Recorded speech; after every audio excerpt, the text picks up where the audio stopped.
Assalamualaikum warahmatullahi wabarakatuh. Salam sejahtera bagi kita bersama. Om Swastiastu, Namo Buddhaya, salam kebajikan. Salam budaya, lestari budayaku. Pemerintah Kota Yogyakarta melalui Dinas Kebudayaan kembali mempersembahkan karya budaya untuk masyarakat Kota Yogyakarta dan dunia. Sebuah pameran yang menampilkan karya sastra kekayaan etnik Yogyakarta dalam kemasan virtual yang menarik. Kami mengangkat naskah serat Langen Wibowo milik Kadipaten Pakualaman. Kadipaten Pakualaman selain pusat kebudayaan, juga merupakan skriptorium penghasil manuskrip. Begitu banyak karya sastra Piwulang dan Babat yang ditulis sejak periode Pakualam pertama dan lestari hingga saat ini. Salah satunya naskah berjudul Serat Langen Wibowo ini. Naskah ini menjadi salah satu dokumen sejarah yang ditulis pada periode Kanjeng Gusti Pakualam keempat. Di samping kekayaan intelektual yang monumental, naskah ini mencatat pula dokumentasi seni pertunjukan yang begitu beragam. Bahkan, Pakualam keempat dalam naskah ini dapat dikatakan sebagai pencipta, pelestari, sekaligus pemerhati seni pertunjukan. Di dalamnya terdapat pula visual berdono renggan yang saat ini sudah dialih mediakan menjadi karya batik khas Puro Pakualaman. Harapan kami melalui kegiatan pameran virtual ini, masyarakat Yogyakarta kembali tergerak untuk menilik kebudayaan leluhurnya. Lebih besar lagi, melalui pameran ini, masyarakat mampu mengambil peran sebagai pelestari budaya agar tidak tercerabut dari akar identitasnya.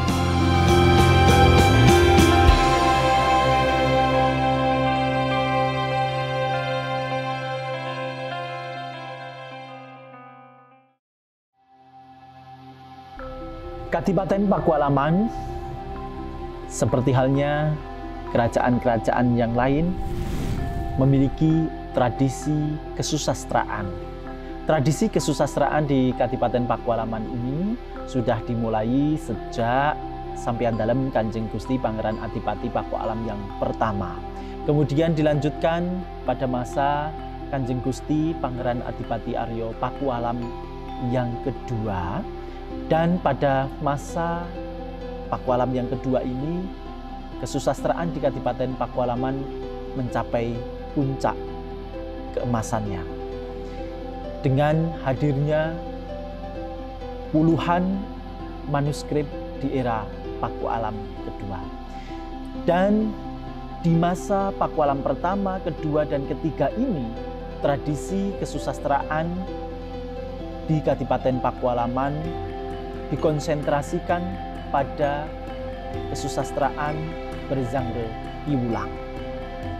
Tidak terhenti hanya di masa PA1, PA2, PA3, namun tradisi tulis di Kadipaten Pakualaman ini juga dilanjutkan hingga Pakualam 4, 5, 6, dan 7. Salah satu yang kita pamerkan pada masa ini adalah manuskrip atau naskah berjudul Langen Wibowo.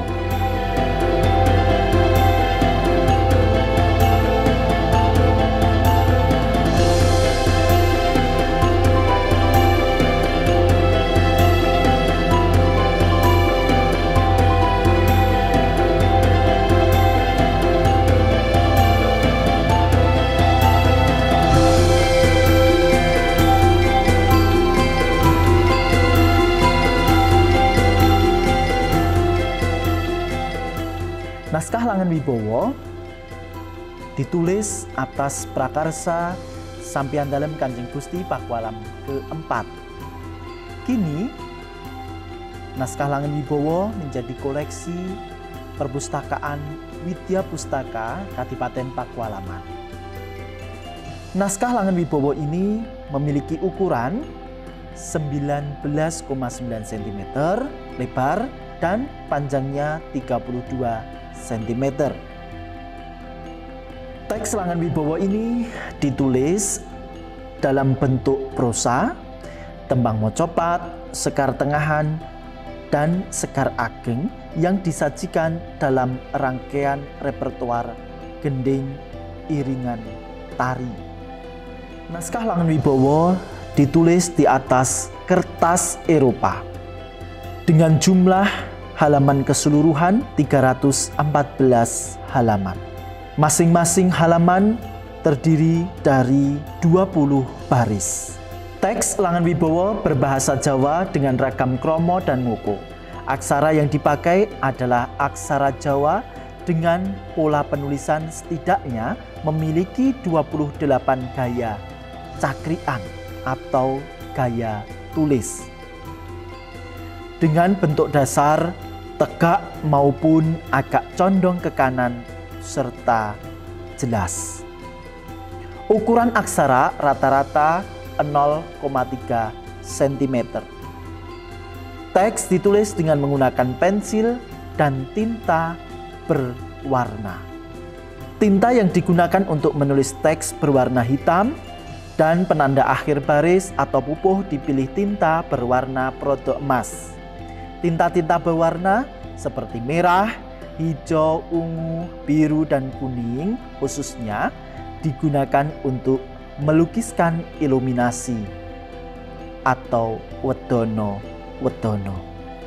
Teks Langen Wibowo ini berisi dokumentasi seni tari yang ada di Kadipaten Pakualaman. Tari-tarian yang diciptakan sejak masa Pakualam pertama hingga masa Pakualam keempat.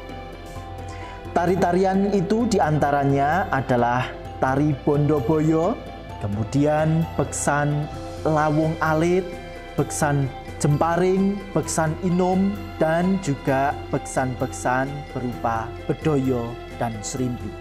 Beksan-beksan berupa bedoyo diantaranya adalah bedoyo Wanudyo, bedoyo Semang, bedoyo Durmo. Serimpi diantaranya adalah serimpi Gadeg Putri, serimpi Nadeg Putri, serimpi Judeg Putri, dan serimpi Gadeg Putri. Selain itu juga bedoyo Kakung dan serimpi Kakung. Bedoyo Kakung berupa bedoyo Durmo Jaler, kemudian serimpi Gadeg Jaler, serimpi Nadeg Jaler, dan serimpi Judeg. Sampeyan dalem Kanjeng Gusti Pangeran Adipati Arya Pakualam keempat ini bernama Kecil Raden Mas Nataningrat yang naik tahta pada tahun 1864 dengan gelar pertamanya adalah Kanjeng Gusti Pangeran Adipati Suryo Sasraningrat kedua, karena pada waktu itu umurnya baru menginjak usia 23 tahun. Kemudian pada tahun 1870-an menjelang beliau mangkat secara resmi baru berganti nama menjadi Kanjeng Gusti Pangeran Adipati Arya Pakualam keempat. Peristiwa kenaikan tahta Pakualam keempat terekam dalam manuskrip Langen Wibowo ini, khususnya pada halaman 158 dan 159 tergambar dalam ornamen-ornamen yang ada pada renggan Wedono Makutha Praba Satriya Sudikbya. Bisa kita lihat di dalam renggan itu ada gambar payung atau songsong, kemudian ada gambar terompet, ada gambar tambur semacam drum, ya. Ada juga gambar meriam, gambar tombak, gambar busur anak panah, dan lain sebagainya. Terompet dan tambur ditabuh ketika Kanjeng Gusti Pakualam keempat melewati beberapa tempat khusus, misalnya ketika beliau mau keluar dari Kadipaten Pakualaman menuju loji atau sekarang yang kita kenal dengan Gedung Agung untuk disumpah oleh Gubernur Jenderal. Juga ada meriam. Meriam dalam teks ini disampaikan bahwa dibunyikan sebanyak 11 kali, yaitu pada saat selesai Kanjeng Gusti Pakualam keempat mengucap sumpah, kemudian disambut tembakan atau dentuman meriam sebanyak 11 kali. Begitu juga ketika Kanjeng Gusti Pakualam keempat sampai di Puro Pakualaman disambut pula dengan dentuman meriam sebanyak 11 kali.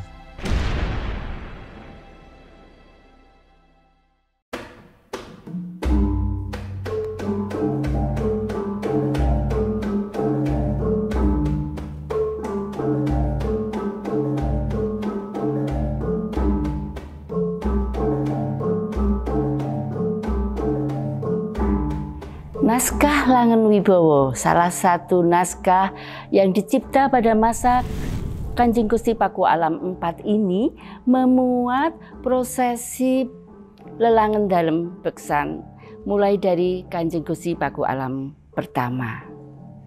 Ada 15 pasang wedono renggan, kemudian 2 pasang gapura renggan dan 1 gapura renggan tidak berpasangan. Nah, wedono renggan di sini yang akan kita lihat adalah wedono renggan Sujalmo Sari Makoro Uneng yang kemudian akan dijadikan beksan Nadek Putri. Hasil penelitian bersama Dr. Hermin Kusmayati, naskah yang seperti ini bisa dijadikan beksan, kemudian karawitannya, gendingnya, lalu aksesorisnya, ya, juga kain. Pernik-pernik inilah yang satu hal yang menjadikan alih wahana ini menjadi sukses. Dari naskah dijadikan bentuk tari, kemudian ditambah dengan aksesoris-aksesoris yang sangat menarik. Adapun yang dikisahkan adalah seorang putri yang dari gunung kemudian dibawa ke Puro Pakualaman, dilatih segalanya, fisik maupun mentalnya, ya. Mau semula yang gadis yang masih nun sewu, masih kakinya megar begini, menjadi seorang putri yang cantik, yang mempesona, yang ngadi saliro, ngadi busono, kemudian dilatih menjadi seorang penari yang dirindukan oleh para penontonnya. Kisah perjalanan Kanjeng Gusti Pakualam keempat diawali dari Bantul Karang, kemudian ke Pegunungan Tidar dan Gunung Pakutan. Putri tersebut dibawa ke Puro Pakualaman. Salah satu tradisi kesastraan di Puro Pakualaman adalah adanya teks yang dihiasi atau dilengkapi dengan iluminasi. Yang akan menjadi fokus kita di sini, iluminasi di Langenwibowo, salah satunya adalah Sujalmo Sari Makoro Uneng. Iluminasi ini membingkai teks tentang Nadek Putri. Beksan Nadek Putri inilah yang kemudian diangkat menjadi tarian, dan iluminasinya menjadi batik Sari Makoro Uneng.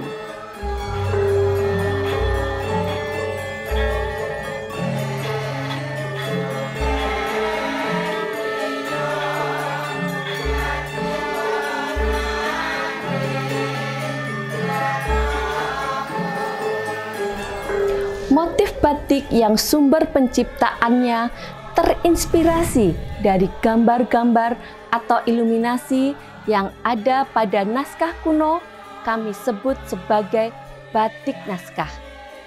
Sejak tahun 2010 telah tercipta lebih dari 100 motif batik naskah, dan setiap nama motif diambil dari salah satu kata atau frasa yang terdapat dalam naskah kuno Pakualaman. Salah satunya adalah motif batik Sari Makoro Uneng.